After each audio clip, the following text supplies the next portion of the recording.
jogging area. Ayan. Tapos na kami mag-jogging. Tapos papakita ko naman sa inyo itong bago nating Motorstar 175 ADB. Tinanggal ko na yung mga sticker niya dito. Session na sa Motorstar. Tinanggal ko na yung kanilang mga decals dito. So yan susian niya. Ayan o, may kulay. Nakikita ba dyan? Ayan guys, pag sinusi mo may round na kulay blue. Tapos ito, kung gusto mo angat yung upuan, ito, pinutin mo lang.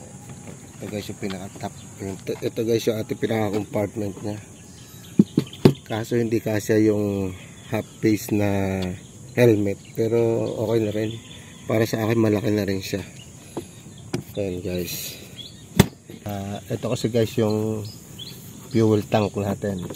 So para ma-open natin yan, ipupus lang natin to.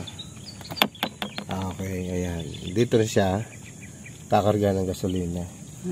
Pero sabi dun sa kasa, nasa 10.5 liters ang sabi, ano? Pero nung nagpakarga kami, pinultank namin. Pakita ko sa inyo mamaya, parang nasa 7 liters. Kasi nakapag-karga na sila bago bigay sa amin. Eh. Nasa 4 liters daw yung pinakang reserve. Kaya kahit may 4 liters ka pa, akala mo wala ka nang nakapula na, akala mo wala ka nang gas. Nasa 4 liters daw yun. Tapos meron din tayo dito charging port. Ayan o, kaya bagay na bagay pag maglo-long ride tayo. Hindi ko makangamba na malulobat yung cellphone mo kasi pwede ka dyang mag-charge ng cellphone. Dalawa eh, may maliit tsaka malaki. Ayan guys, lagayan din ng cellphone. Pwede mo rin ilagay dito habang nag-charge ka. Tapos ang gulong nito guys, dito sa huli, ito yung pinakagulong na gusto ko dito, napakalaki. Ang laki ng gulong ha. 130 by 70 by 13. 13 inches yung diameter nitong ating gulong na napakalaki. Ayan o. Kita mo naman guys yan. Ang laki nitong gulong. Yung spike. Talagang pang off-road. Ayan. Yan ang nagustuhan ko din yan. So yun namang pinaka-emblem nila ba tawag dito sa ganito. Hindi ko naman tinanggal yan. Siyempre Motorstar yan. Ayan. At tinanggal ko lang dito yun nasa yung mga decals dito sa mga side na ganito. Yun lang tinanggal ko dyan guys. Ayan. Pinalagyan na rin natin ang top box. Kasi meron na siyang sariling bracket. Ayan guys, hindi ka naman problema ng bracket mo. Ang tibay nito, kapal So pinalagyan agad namin nito, yung pinaka-top box nito. 45 liters ba? Laki nitong, ito na tayo yung pinakamalaki sabi doon sa binilang ko. So wala pa tayong laka.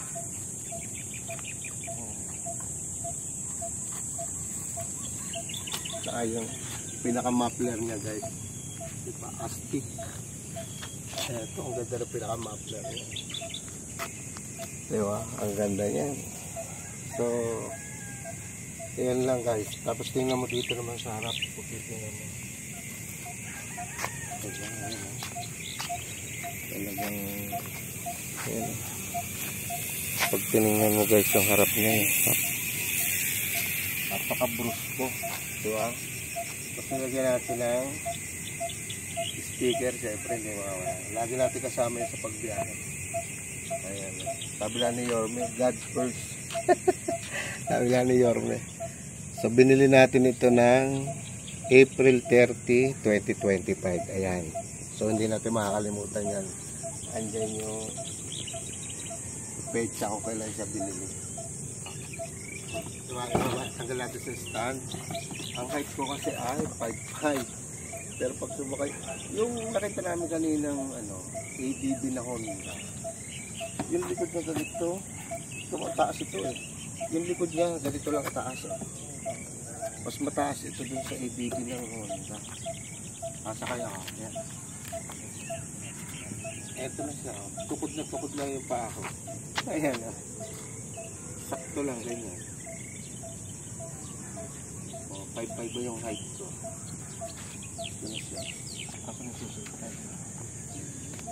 Ayan.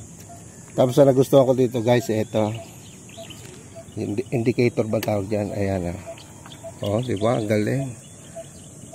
Nakaka 13 kilometers sa tayo guys. Ayan, oh. Pinultang ko yung tanker nito. Hindi pa ako nagkakarga. Naka 13 kilometers na tayo. Ang problema nito, gusto ko sanang dalhin sa Mindoro. Wala pang ORCR. Hindi pa pala pwedeng i-travel ito. Ito nga, pagpunta namin dito sa jogging area, kinakabang kami, baka ma-checkpoint resibo lang ang dala namin. Pakiusapan na lang.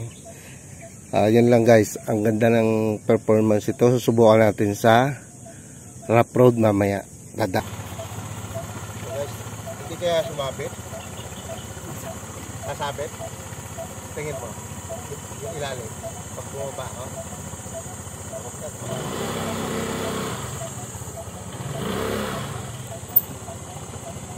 Doon mo ako sa pang-intro.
Bukan natin dito. Rough road kasi dito eh. Yung hindi naman sa rough road na rough.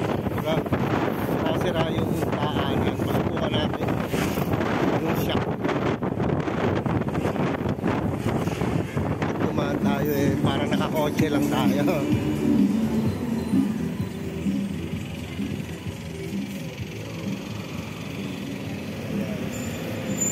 Graceville 1 subdivision. Yan. Subukan natin yung mga ganito lang.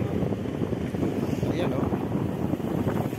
Guys, maganda lumaro yung shock nila ha. Hindi kahit sa amin isang motor o. At medyo maano, hindi mo ramdam ano. Ganda. Ito pa ha. Ayan o. Hindi ako nag-minor dyan. O. Diretso natin yung mga harap. Yung mga lubak-lubak na yan. Ang ganda lumaro yung shock nila. Hindi ka pwede magpatakbo ng ganito. Nagreklamo, makukutusan ka. Sabi sa'yo, tandaan. Pero ito, para ka nakasakay sa kotse. Oo, di ba? Oo, para ka lang kayo sakasakay sa kotse. Ang galing. Sarap naman ito. Kahit mabilis ito, hams natin guys. You know? Ayos.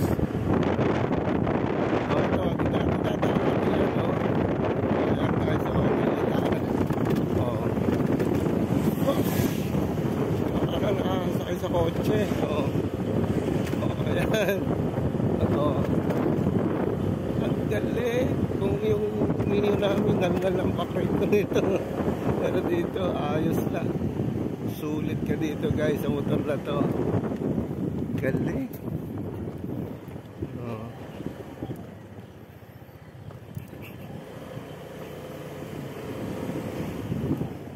Ayan eh. Sarap gamitin. Ito pa guys. Ito pa. Hindi tayo magbiminor. Dire-diretso natin. Galing. Walang minor yan. Ito. Hams. Baka naman masira. Huwag natin yan. Pero napakaganda guys. Napakaganda rin siya niya. Grabe. Talaga pwede pang off-road talaga ito. Mamutok na tayo nito. Pag dami yung ORCR na ito. Pwede na. Panlaban na tayo sa mga off-road. Ayan. Ayan o. Suabe. So hanggang dito na lang guys. Ayan. Hanggang dito lang itong ating daan na to. Nandito na lang ako. Hanggang dito na lang yung pinakang off-road natin. Ayan. So, ayan, hanggang dito lang. Patuloy na muna natin yung ating video dito. Mamaya na ulit sa bahay na.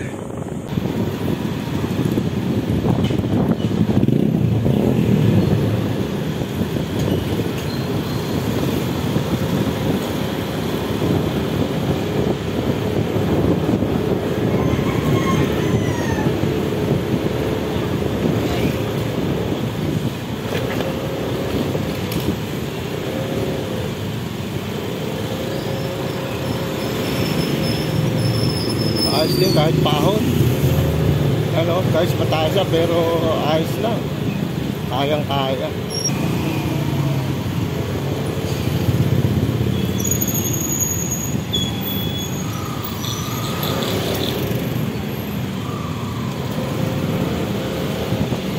Yun.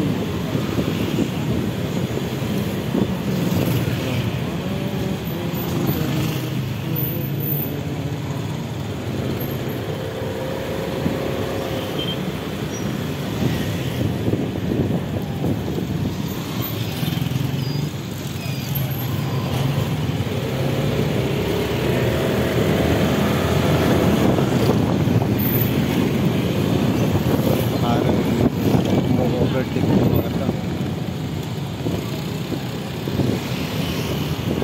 Smoke.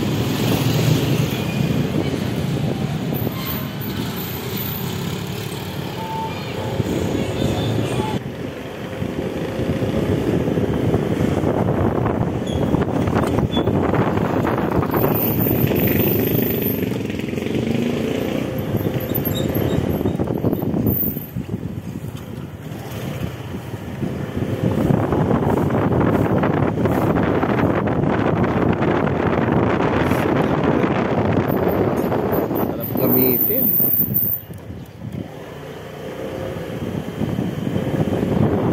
Sarap gamitin.